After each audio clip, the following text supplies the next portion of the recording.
Hello everyone, आज हम करेंगे बचे हुए क्वेश्चन। जैसे लास्ट वीडियो में आपने देखा हमने 4 क्वेश्चन कंप्लीट किए थे इलेक्ट्रोमैग्नेटिक इंडक्शन के, और हम 5वें क्वेश्चन से अब स्टार्ट कर रहे हैं इस पार्ट को।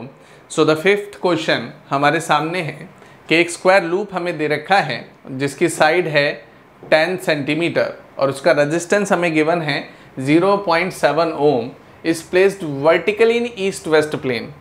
तो मान लेते हैं कि यहाँ पर ये ईस्ट प्लेन है और इधर हो गया ये वेस्ट प्लेन। ठीक है, ये हमारे पास एक प्लेट है और स्क्वायर लूप में है। इसका टॉप व्यू मान लेते हैं, हम इमेजिन करते हैं इसका एक टॉप व्यू दे रखा है। So the square loop of a side 10 centimetre and resistance is 0.7 ohm is placed vertically in east west plane. A uniform magnetic field 0.20 Tesla is set up across the plane in north east direction, मतलब इसके perpendicular हो गई होगी। तो जो magnetic field है वो north east direction में है, तो मतलब इसको क्रॉस ही करेगी। तो नॉर्थ इधर होता है, ईस्ट इधर होता है, तो मैग्नेटिक फील्ड नॉर्थ ईस्ट इधर होता है और साउथ इधर होता है, तो नॉर्थ ईस्ट इधर बनेगी, तो मैग्नेटिक फील्ड इधर बन रही है। उसके बाद क्या लिखा हुआ है देखते हैं। नॉर्थ ईस्ट डायरेक्शन है, इसका मतलब अगर आप रेफरेंस लाइन लेंगे तो 45 डिग्री ही बनता है north east. So the magnetic field decreased to 0 in 1 second. तो 1 सेकेंड के बाद मैग्नेटिक फील्ड 0 हो रही है एट अ स्टडी स्टेट। मतलब स्टडी स्टेट का मतलब है शुरुआती दौर में ही मैग्नेटिक फील्ड यहाँ पे शून्य हो रही है। तो कैसे करेंगे इसे, और बाकी हमें फिर मैग्नीट्यूड ऑफ इंड्यूस ईएमएफ दे रखा है और ईएमएफ ही हमें निकालना है। तो सबसे पहले तो इस मैग्नेटिक फील्ड के 2 पार्ट हम देखेंगे। एक तो हॉरिजॉन्टल बनेगा तो ये होगा cos 45 डिग्री, और वर्टिकल बनेगा तो ये होगा b times of sin 45 degree. तो एक तो b को आप वेक्टर फॉर्म में लेना चाहेंगे यहाँ, तो b वेक्टर फॉर्म में कैसे आएगा देखते हैं। तो b equal to cos 45 degree, तो b upon root 2 i cap हो जाएगा, और यहाँ पर आ जाएगा b upon root 2 j cap हो जाएगा। तो ये मेरे पास मैग्नेटिक फील्ड आ गई है। अब b की बात करें तो वो 0.2 टेस्ला है। 20 लिखा है ना, पॉइंट के बाद तो 0 की वैल्यू नहीं होती, तो 0.2 अपॉन रूट 2 आई कैप। यहाँ देखें तो 0.2 अपॉन रूट 2 जे कैप। तो ये हमारे पास b वेक्टर आ गया। इसका एरिया वेक्टर कैसे बनेगा? इसका एरिया वेक्टर अगर हम बनाना चाहें तो एरिया वेक्टर भी इसी डायरेक्शन में बनेगा, ऑलवेज परपेंडिकुलर ऊपर की दिशा में जाएगा। तो जो इसका एरिया वेक्टर है वो बनेगा इन दोनों का square loop of a side 10 centimetre. तो 10 सेंटीमीटर है तो इसे मीटर में करेंगे, 10/100, और साइड का स्क्वायर होगा तो 10/100। यहाँ आ जाएगा मीटर का स्क्वायर। 1 0 से 1 0 कटा, तो यहाँ आएगा 0.01 मीटर स्क्वायर। तो यहाँ आ गया मेरे पास ए वेक्टर, एक तरफ एरिया वेक्टर हो गया। The magnetic field is decrease to 0 in 1 second at steady state, and time हमें दे रखा है, तो magnitude of induce EMF will be. अब आपको जानकारी होनी चाहिए कि जब कभी भी हम इंड्यूस ईएमएफ निकालते हैं तो किसके रिस्पेक्ट में निकालते हैं। सबसे पहले हम फ्लक्स के रिस्पेक्ट में निकालते हैं, change in flux upon change in time लेते हैं, है ना। ये बेसिक फॉर्मूला हम अभी तक लगाते हुए आए हैं। और जो फ्लक्स का फॉर्मूला होता है वो B vector into area vector होता है। तो ये होता है B vector into area vector upon time. Time आपको 1 सेकेंड दिया हुआ है, तो ये तो हो गया 1 सेकेंड। अब बचा बी वेक्टर, तो बी वेक्टर है 0.2 आई कैप अपॉन रूट 2। यहाँ दे रखा है 0.2 अपॉन में रूट 2 इंटू जे कैप। ये आ गया मेरे पास B vector. And area vector आ रहा है, ऊपर की दिशा में जा रहा है, तो इसे भी वेक्टर फॉर्म में लिख लेना चाहिए, 0.01 ऑफ जे कैप। तो यहाँ आएगा 0.01 टाइम्स ऑफ जे कैप। अब देखो आई कैप जे कैप दोनों लड़ाई कर लेंगे, ये हो जाएंगे 0 0 हो जाएंगे। आई कैप और जे कैप दोनों हो गए 0। जे कैप 1 हो जाएगा, तो जे कैप 1 हो गया, तो 0.2 अपॉन यहाँ आ जाएगा रूट 2 इंटू 0.01। अब इसका मल्टीप्लिकेशन करें तो आप देखेंगे यहाँ आएगा 10, यहाँ आएगा मेरे पास 1000। अब इतनी वैल्यू आने के बाद अब हमें इसे सॉल्व करना है, तो आप देख पाएंगे यहाँ पे रूट तो ऑलरेडी आ रहा है पहले से ही। अब इसे सॉल्व करेंगे तो 1 अपॉन रूट 2 मल्टीप्लाई 10⁻³ बना। तो इस पूरे पोर्शन में ऊपर आप देख रहे हैं 2 बचा हुआ है, यहाँ 2 बचा हुआ है, तो इससे कटेगा तो आंसर क्या आ जाएगा, रूट 2 मल्टीप्लाई 10⁻³ वोल्ट। तो x की जगह आपका क्या आ रहा है, रूट 2। आंसर क्या आ गया, रूट 2। तो इस क्वेश्चन का फ्रेम कैसे तैयार हुआ, कि उन्होंने एक तो मैग्नेटिक फील्ड को दो कंपोनेंटों में डिवाइड कर दिया, विभाजित कर दिया, जिससे हम एक वेक्टर फॉर्म निकालना चाहेंगे। तो जो वेक्टर फॉर्म हमारे पास बनी वो बी वेक्टर बनी। एक एरिया वेक्टर बना जो कि 0.01 जे कैप है।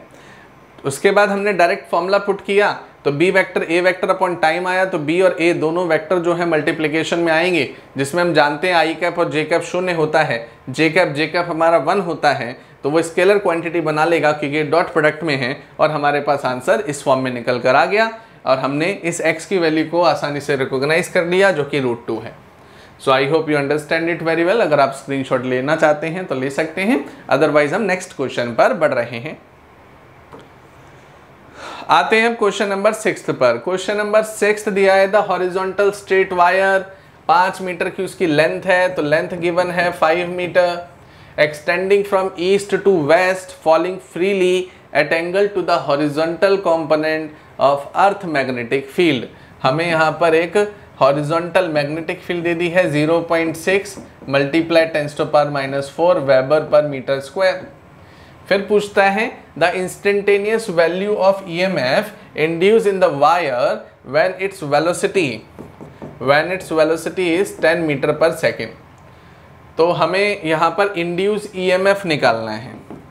तो आपको याद होगा, और नहीं है तो मैं आपको ट्रिक बता देता हूँ कि जब कभी भी रॉड को मैग्नेटिक फील्ड में रखते हैं, कॉन्सेप्ट क्या लगेगा, जब कभी भी रॉड को मैग्नेटिक फील्ड में रखते हैं तो लेट सपोज यहाँ इनवर्ड मैग्नेटिक फील्ड है और इस रॉड को आपने यहाँ रखा हुआ है, तो इस रॉड पर एक EMF लगता है। EMF मतलब इस रॉड में भी पोटेंशियल लगता था, क्योंकि मैग्नेटिक फील्ड और इलेक्ट्रिक फील्ड को हम प्लस और माइनस नीचे की तरफ डाउनवर्ड डायरेक्शन में दे देते थे, है ना, या आउटवर्ड मैग्नेटिक फील्ड भी लगा सकते हैं। तो मैग्नेटिक फील्ड और इलेक्ट्रिक फील्ड दोनों यहाँ पर हैं। तो एक इलेक्ट्रिक यहाँ पर EMF का कॉम्बिनेशन होता था, जिसे याद करने का तरीका है बावले। बावले से याद कर लेना, बावले होते हैं ना कुछ बच्चे, बावले मतलब BVL, B for magnetic field, V for velocity, L for length. Condition क्या होती थी कि यहाँ पर मैग्नेटिक फील्ड V के परपेंडिकुलर होनी चाहिए और जो वेलोसिटी है वो लेंथ के परपेंडिकुलर होनी चाहिए, तभी यहाँ पर EMF लगेगा। अगर कोई भी एक कंपोनेंट यहाँ पर पैरेलल हो गया, कोई भी एक, चाहे B पैरेलल टू V हो जाए लेकिन V parallel to perpendicular L हो जाए, या ये परपेंडिकुलर हो जाए और ये पैरेलल हो जाए, तो हमेशा EMF क्या लगेगा, 0 के बराबर लगेगा। लेकिन हम यहाँ पर देख पा रहे हैं कि तीनों ही परपेंडिकुलर हैं, तो यहाँ फॉर्मूला कौन सा लग जाएगा, यही BVL, बावले। कैसे भी आप याद कर सकते हो अपनी फॉर्मूला शीट को बना के लेटर्स को। तो EMF जो है वो BVL हो जाएगा। तो जो B की वैल्यू है वो 0.6 मल्टीप्लाई 10⁻⁴ हो जाएगा, ये 10 हो जाएगा, और लेंथ हमारी 5 मीटर हो जाएगी। तो 6/10 × 5 × 10⁻³ हो जाएगा। तो 6 5 होता है 30, 30 डिवाइडेड बाई 10 मल्टीप्लाई 10⁻³ हो जाएगा। तो आंसर आपका क्या आ रहा है यहाँ पर, 3 मल्टीप्लाई 10⁻³। तो यहाँ पर हम फिल क्या करेंगे, 3। तो डायरेक्ट फॉर्मूले के बेसिस पर ही ये हिट हुआ। तो फॉर्मूला शीट का ये फ़ायदा होगा कि आप जितनी अच्छी फॉर्मूला शीट और जितनी छोटी फॉर्मूला शीट बनाएंगे, कहने का मतलब ये है कि एक पेज पर, मतलब अगर आप देखें तो एक पेपर पर 2 साइड होती हैं, एक फ्रंट एक बैक। तो फ्रंट पे एक चैप्टर के फॉर्मूले और बैक पे एक चैप्टर के फॉर्मूले। तो ऐसे आपकी 7 या 8 शीटें भरनी चाहिए, ज़्यादा मैक्सिमम 15 शीटें, 11th और 12th दोनों को मिलाकर। तो 10 या 15 शीटों में आपकी पूरी फिजिक्स के फॉर्मूलेज लिखे होने चाहिए, जो कि आप रोज़ उसका मनन करेंगे। तो ऐसे क्वेश्चनों को आप 30 सेकेंड या 20 सेकेंड में ही ढेर कर देंगे या उससे कम में, ठीक है। तो हमारा टाइमिंग को लेकर भी पैटर्न बनेगा, जो कि मैं आगे काउंसलिंग आपको दूंगा कि पेपर को सही तरीका क्या होता है अटेम्प्ट करने का। लेकिन उससे पहले हमें डाटा पता होना चाहिए कि कौन सा डाटा कौन से क्वेश्चन में फिट करें। अदरवाइज़ क्या होगा कि फॉर्मूले याद नहीं होंगे तो पेपर बहुत जल्दी हो जाएगा, है ना, बैठे रहोगे खाली तुक्के लगा के। सो स्टार्ट करते हैं क्वेश्चन नंबर 7। तो क्वेश्चन नंबर 7 में हमें दिया हुआ है कि 2 कॉइल हैं, 2 इंसुलेटेड सर्कुलर लूप है A और B, radius A carrying a current of I in the anti clockwise direction. तो करंट जो है दोनों में एंटी क्लॉकवाइज डायरेक्शन में, मान लो यहाँ पर ये एंटी क्लॉकवाइज गया और ऐसे यहाँ पर ये एंटी क्लॉकवाइज गया, and anti clockwise direction as shown in figure. So the magnitude of the magnetic induction at the centre will be. तो मैग्नेटिक इंडक्शन की बात कर रहा है, मतलब एक तरीके से मैग्नेटिक फील्ड के बारे में ही हमें चीज़ें जाननी होंगी। तो ऐसा अगर क्वेश्चन बनता है तो हम क्या करेंगे, सबसे पहले तो हमें फॉर्मूला जानकारी में होना चाहिए, जो कि मैंने चैप्टर 4 में भी इसे कराया हुआ है काफ़ी बार आपको, कि अगर एक सर्कुलर कॉइल है और एक सेंटर पे मुझे मैग्नेटिक फील्ड चाहिए, तो फॉर्मूला क्या लगता था, किसी भी सर्कुलर आर्क के लिए mu naught I alpha upon 4 pi r, ये हमारा फंडामेंटल फॉर्मूला होता है। तो जो अल्फा की वैल्यू है वो 360 डिग्री होगी, तो जो अल्फा की वैल्यू है वो 360 डिग्री होगी, 2 पाई होगी पूरी रिंग के लिए। तो इस अल्फा की जगह आप 2 पाई पुट कर देंगे, तो आपकी magnetic field mu naught into I upon 4 pi r into 2 pi हो जाएगी। पाई से पाई कैंसिल आउट होगा, यहाँ 2 आ जाएगा, आंसर आएगा mu naught into I upon 2 r. तो ये क्या आ गई, मैग्नेटिक फील्ड। तो एक कॉइल की वजह से इतनी ही मैग्नेटिक फील्ड लगेगी।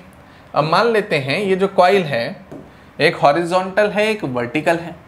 तो जो हॉरिजॉन्टल हमारे पास कॉइल है उसके द्वारा लगने वाली मैग्नेटिक फील्ड या तो ऊपर लगेगी या नीचे लगेगी। तो ऊपर लगेगी तो यहाँ पर मैग्नेटिक फील्ड यहाँ बी ए हो जाएगा, और अगर ये वर्टिकल है या तो दाएं लगेगी या बाएं लगेगी, तो कोई भी एक चूज कर लो। लेट सपोज हमने इधर की तरफ चूज कर लिया। वैसे तो देखा जाए तो आप राइट हैंड थंब रूल भी निकाल सकते हो। जैसे लेट सपोज ये कॉइल है हॉरिजॉन्टल, करंट जा रहा है एंटी क्लॉकवाइज डायरेक्शन में ऊपर से देखने पर, तो आप देखेंगे राइट हैंड थंब रूल लगाना जरा, अंगूठा करंट की डायरेक्शन में, मैग्नेटिक फील्ड कहाँ जाएगी इसकी, यहाँ इनवर्ड होगी, और ऊपर की तरफ कहाँ आएगी, आउटवर्ड। तो ऊपर की तरफ बना दिया मैंने। ऐसे अगर मैं इसको देखूँ, हॉरिजॉन्टल वाली कॉइल को देखूँ, तो हॉरिजॉन्टल कॉइल में यहाँ पर करंट जा रहा है, यहाँ से बाहर निकल रहा है। तो इसको देखें तो आप देखेंगे मैग्नेटिक फील्ड यहाँ पर अंगूठा रखा करंट का एक साइड में, यहाँ इनवर्ट जाएगी और यहाँ से बाहर निकल कर आएगी, इसलिए मैंने इधर बना दिया। तो यहाँ पर बन गया मेरे पास बी बी। इसको अगर आप पलट भी देंगे ना, किसी बच्चे ने नीचे बना दिया इधर बना दिया, तो आंसर सेम आएगा इसमें, नो डाउट, है ना। अगर वेक्टर फॉर्म होती है तो अलग बात है, फिर तो डायरेक्शन हमें देखनी पड़ेगी, लेकिन यहाँ वेक्टर फॉर्म है ही नहीं, मैग्नीट्यूड फॉर्म है, तो हम कहीं से भी ले सकते हैं। तो हम फॉर्मूला लगाएंगे mu naught I upon 2 r. तो B1 की भी यही निकलेगी क्योंकि करंट आइडेंटिकल है, और B2 की भी यही निकलेगी क्योंकि यहाँ पर करंट आइडेंटिकल है। तो सिर्फ और सिर्फ अब वेक्टर रूल लगाना है, क्योंकि इनका रिजल्टेंट यहाँ कहीं बनेगा बीच में, और दोनों के बीच में 90 डिग्री बन रहा है, तो ट्रायंगल लॉ लगा के छोड़ देंगे, आंसर आ जाएगा। So here net magnetic field जो हमें निकालनी है वो शुरू करते हैं, जो कि होगी under root B1 square then B2 square twice of B1 B2 and then cos theta. Cos 90 degree होने की वजह से पूरा पार्ट शून्य हो गया। अब यहाँ देखें तो ये आ जाएगा B square then again B square then here it will become twice of B square. तो यहाँ B बाहर आ जाएगा और ये आ जाएगा √2। अब जो B की वैल्यू है वो हमारे पास ये आ रही है, जो कि होगा mu naught into I upon 2 r into √2। तो आपका जो आंसर है वो क्या होना चाहिए कि √2 से ये √2 बन जाएगा, आंसर आएगा mu naught into I upon में √2 आर। तो ये हमारा आंसर यहाँ पे निकल कर आया। अगर देखें तो कौन सा ऑप्शन मैच हो रहा है, mu naught into I upon √2 r. अब यहाँ पे देखना रेडियस हमें ए दे रखा है, तो आर को ए बनाएंगे तो ये वाला ऑप्शन सेटिस्फाई होता हुआ नज़र आ रहा है, तो ऑप्शन सी यहाँ पर बनेगा। तो ये काफ़ी आसान प्रॉब्लम रही और डायरेक्ट फॉर्मूले के बेसिस पर ही रही। तो यहाँ पर सिंपल वे में हमें सिंपल आर्क वाला मैग्नेटिक फील्ड का फॉर्मूला ही याद रखना था, और जिसको हमने वेक्टर फॉर्म में लगा दिया और हमारे पास आंसर निकल आया। सो अब हम बढ़ते हैं नेक्स्ट क्वेश्चन की तरफ। अगर आप स्क्रीनशॉट लेना चाहते हैं तो ले सकते हैं। So the next question is question number 8। So question number 8 हमें दिया हुआ है, म्यूचुअल इंडक्टेंस से रिलेटेड ही लग रहा है क्योंकि लिखा हुआ है a small square loop of a wire having side L. तो मान लेते हैं कि ये छोटा लूप उन्होंने बोला हुआ है जिसकी साइड एल है, इसका सेंटर पॉइंट कुछ होगा। इस place inside a large square loop of a wire having a side L. फिर मान लेते हैं कि यहाँ से लेकर यहाँ तक ये जो हमारे पास साइड है वो बिग एल होगी, यहाँ से लेकर यहाँ तक ये बिग एल होगी। एंड यहाँ एक रिलेशन दे रखा है कि जो बिग एल है वो एल स्क्वायर के बराबर है, ये हमें दे रखा है। The loop are coplanar, coplanar का मतलब है कि सेंटर दोनों का एक ही रहेगा, and their centre coincide. The value of mutual inductance दो बार लिख दिया है, कोई बात नहीं। तो here it is √x multiply 10⁻⁷ henry, ये हमें निकालना है। तो अब ध्यान से समझना कि लेट सपोज इस वायर की वजह से, इसमें करंट है लेट सपोज, इस बाहर वाली वायर की वजह से इस O पॉइंट पर कितनी मैग्नेटिक फील्ड लग रही है वो मैं निकालना चाहता हूँ। तो फॉर्मूला कौन सा लगेगा? चैप्टर 4 में हमने स्ट्रेट वायर की वजह से फॉर्मूला याद किया था, mu naught into I 4 pi a sine phi 1 plus sine phi 2, ये लगेगा ना स्ट्रेट वायर की वजह से। तो इस वायर की वजह से अगर मैं मैग्नेटिक फील्ड निकालना चाहता हूँ तो होगी mu naught into I upon 4 pi ए की जो वैल्यू है, मतलब ए यहाँ से लेकर यहाँ तक का डिस्टेंस निकालना पड़ेगा। तो कैसे निकालेंगे? ये है सेंटर पॉइंट, यहाँ पर ए पार्ट है, ये मेरे पास 45 डिग्री है और ये मेरे पास L/2 हो जाएगा। आधा कितना हो जाएगा? L/2। पूरा L है तो आधा हो जाएगा L/2। अब हमें पता होना चाहिए ट्रिग्नोमेट्री में कि tan 45 डिग्री तो P/B होता है जो कि 1 होता है, तो जितना L/2 इधर आएगा उतना इधर आएगा ट्रिग्नोमेट्री से। तो A की जो वैल्यू है वो क्या हो जाएगी? L/2। सेकंड साइन फाई 1, अब ये जो एंगल है 45 डिग्री इधर बना तो 45 डिग्री ही नीचे बनेगा कि नहीं? तो यहाँ साइन 45 डिग्री रहेगा और यहाँ पर भी अगेन साइन 45 डिग्री रहेगा। सो B1 की वैल्यू आएगी mu naught into I 4 pi L/2 into 1/√2, फिर आ जाएगा अगेन 1/√2, फिर यहाँ आ जाएगा 2 पाई, आंसर आएगा mu naught into I upon में 2 पाई L/2, और 2 से तो 2 तो हमने काट दिया है, खैर 2 से 2 कट गया है। अरे सारा इरेज हो जाता है, मैं दोबारा ही लिख देता हूँ यार, थोड़ा सा इरेज करना होता है, बड़ा साइज आ जाता है ना। स्टार्ट करते हैं। तो यहाँ पर एक वायर की वजह से मैग्नेटिक फील्ड आएगी म्यू नॉट इंटू आई, यहाँ आ जाएगा मेरे पास L/2 है तो यहाँ आ जाएगा 2 पाई L, और यहाँ 1/√2 और अगेन 1/√2। अब देखना हमें तो चारों वायर की वजह से चाहिए, तो नेट मैग्नेटिक फील्ड अगर आपको निकालनी है तो नेट मैग्नेटिक फील्ड में आप 4 टाइम्स मल्टीप्लाई कर देंगे, जो कि आएगा mu naught into I upon 2 pi L into 2/√2। तो एक 2 से एक 2 कटेगा, यहाँ आएगा 4 times of mu naught into I upon में √2 टाइम्स ऑफ पाई L। ये नेट मैग्नेटिक फील्ड आ रही है। अब इसमें एक रिलेशन और पुट करना पड़ेगा हमें, वो रिलेशन क्या है? L² का। अब जो L² का रिलेशन है वो देखते हैं, 4 times of mu naught into I upon √2 pi, L का रिलेशन आएगा स्मॉल L²। ठीक है, अब ये जो स्मॉल L² आ गया है, अब हमें वैल्यूज़ को पुट करना चाहिए। तो वैल्यूज़ किस तरीके से पुट होंगी, क्योंकि मुझे उस फॉर्म में लेकर आना है। तो उस फॉर्म में लाएंगे तो हमें इतना ज्ञात होना चाहिए, म्यू नॉट अपॉन में 4 पाई जो है वो 10⁻⁻7 होता है, और कोई वैल्यू हमें यहाँ पर गिवन एज सच नहीं है। और हमें द म्यूचुअल इंडक्टेंस निकालना है, तो म्यूचुअल इंडक्टेंस का फॉर्मूला क्या होता है वो भी बता देते हैं। तो phi is equal to MI, यही होता था। तो जो फाई अपॉन आई है वो हमारा M निकल कर आएगा। अब फ्लक्स निकालने के लिए मुझे B इंटू एरिया ये चाहिए होगा, तो B तो आपने देखो निकाल दिया, एरिया क्या होगा? किस पर फ्लक्स पड़ रहा है? बाहर वाले लूप की वजह से अंदर वाले लूप पर फ्लक्स जनरेट होगा, है ना। जितना भी करंट है यहाँ उसकी वजह से अंदर फ्लक्स पड़ेगा। तो अंदर अगर फ्लक्स लगता है तो यहाँ जो एरिया होगा वो L का स्क्वायर हो जाएगा, जो अंदर वाला स्क्वायर है उसकी साइड स्मॉल है L है, तो B इंटू L² हो जाएगा। तो अगर आप स्क्रीनशॉट लेना चाहते हैं तो ले सकते हैं। बोर्ड थोड़ा छोटा पड़ गया है तो मुझे कैलकुलेशन करने के लिए बीच में ये पार्ट रब करना पड़ेगा। सो नाउ आगे का पार्ट कैसे होगा, आगे की कार्रवाई हम करते हैं। So here it is flux equal to B times of L², और B की वैल्यू आपके पास आ रही है 4 times of mu naught I √2 times of pi into L², और इंटू में L²। तो L² से L² कट गया, अब आपके पास बचा mu naught into I upon √2 into pi. अब जैसे ही फ्लक्स आया, अब ये जो हमने निकालना है म्यूचुअल इंडक्टेंस वो हम निकाल पाएंगे, जिसका फॉर्मूला होता है फाई अपॉन आई। अब देखो इसी क्वेश्चन को आई से डिवाइड कर देंगे तो ये आई गायब हो जाएगा। तो M की वैल्यू जो मेरे पास है वो कितनी आ जाएगी? 4 times of mu naught upon में √2 टाइम्स ऑफ पाई। अब जैसा कि हम जानते हैं कि म्यू नॉट अपॉन 4 पाई जो है वो 10⁻⁻7 है, तो म्यू नॉट अपॉन 4 पाई 10⁻⁷ है, तो क्यों ना मैं 4 से ऊपर और 4 से नीचे मल्टीप्लाई डिवाइड करा दूं, ताकि अब मेरे पास म्यू नॉट अपॉन 4 पाई की तो एटलीस्ट वैल्यू आ जाए। तो आप देखेंगे इसकी वैल्यू क्या आ जाएगी? 10⁻⁻7। अब आपके पास आंसर आएगा 4 4 16, और 16 अपॉन √2 इंटू 10⁻⁷। अब यहाँ देखो ये फॉर्म जो बनती हुई नजर आ रही है √x मल्टीप्लाई 10⁻⁷ वो आपके सामने है। अब लेकिन हमें तो एक इंटीजर चाहिए, इंटीजर में क्वेश्चन है, ये तो √2 दे रखा है, तो कैसे सॉल्व करेंगे? तो √2 दे रखा है तो सॉल्व करने का तरीका होगा रैशनलाइजेशन कर देना। तो √2 से ऊपर और √2 से नीचे मल्टीप्लाई डिवाइड कराऊंगा तो √2 का 2 हो जाएगा, ऊपर 16√2 आएगा और इंटू 10⁻⁷ हो जाएगा। इधर आया 8√2।